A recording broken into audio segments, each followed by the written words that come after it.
Wani masanin harkan kuɗi yake cewa kuɗi da business harka ne na ninninkawa. Idan aka baka 100,000 kai business, yaushe za ka ninka shi?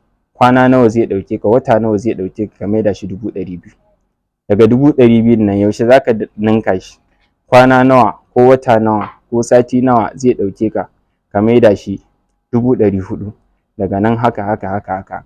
To wannan shine harkan samun kuɗi. Yayin da ka san yanda za ka samu kuɗi, ka san kuma yanda za ka yi tattalin kuɗin, ka san kuma yanda za ka ninka shi, to wannan ka samu abin da ake ce ma key to business.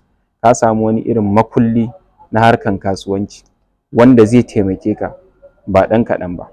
To idan kana da wannan, ba dole sai haja ɗaya ba, kowace irin haja ma za ka iya kasuwancinta kuma ka samu kuɗi a cikin shi. Dama babban abin da ake so shine ka iya kasuwancin kuma ka san yaya za a yi kai ka juya kuɗi, yaya kuɗi yake aiki ka juya shi, kamar yadda muka yi magana a wani bidiyo da ya gabata. To akwai yanda ake yi. Nan yanzu idan kai business ka samu kuɗi, za ka iya kuɗin nan da ka samu ka maida shi cikin wannan business ɗin, sai ka ƙara bunƙasa shi, sai ya ƙara kawo maka riban da ya fi wanda ka samu. Da ka samu riban 100,000, sai yanzu da ka maida kuɗin sai ya baka riban 150,000. Ka ƙara maida shi ya baka riban 200,000. Haka dai riban ya dinga ƙaruwa. Wannan yana cikin hanyoyi wanda za ka iya ninka kuɗinka. To akwai kuma wani hanya wanda idan ka samu kuɗin za ka iya amfani da shi wurin ka sa shi a wani business ɗin na daban.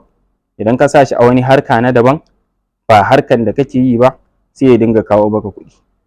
Ƙila wancan harkan wani ne yake jagoran shi, ko kai ne ma da kanka za ka yi wannan jagoran. To akwai kuma wani hanyar da za ka iya samun kuɗi, shine ka ba wani kuɗin naka ya juya maka, wanda shi wancan da za ka ba kuɗin ya san harkan kuɗi, ya san business, ya san kasuwanci, mutum ne mai amana. To idan yana da wannan kuma ya san harkan kasuwanci, ya san harkan business, to zai iya juya maka kuɗinka. Na ya juya maka kuɗinka, sai ka ga wannan shi ma wani hanya ne wanda za ka ninka kuɗinka kana ma zaune. To yawancin manyan 'yan kasuwa haka suke yi, sai su ninka samun kuɗinsu. Sai ka ga mutum yana nan ba wani harka yake shi karan kanshi sosai ba, amma kuma kuɗin shi ya ba wasu suna jujjuya mai, ko kuma ya sai hannun jari. Wannan hannun jarin yake kawo mashi kuɗi akai, sai ka ga kuɗin shi yana ta hauhawa yana ninkuwa. To akwai kuma wani hanya, idan ka samu kuɗin sai ka sai wani ƙadarar da ka saya, shi wannan ƙadarar zai dinga hauhawa lokaci bayan lokaci. Za ka iya siyan wani fili, idan ka sai filin nan darajar shi zai dinga ƙaruwa, ko kuma a'a ka sai wani gida ka gyara shi darajar shi ya ƙaru, ko kuma wani abu makamanci na siyan wani haja.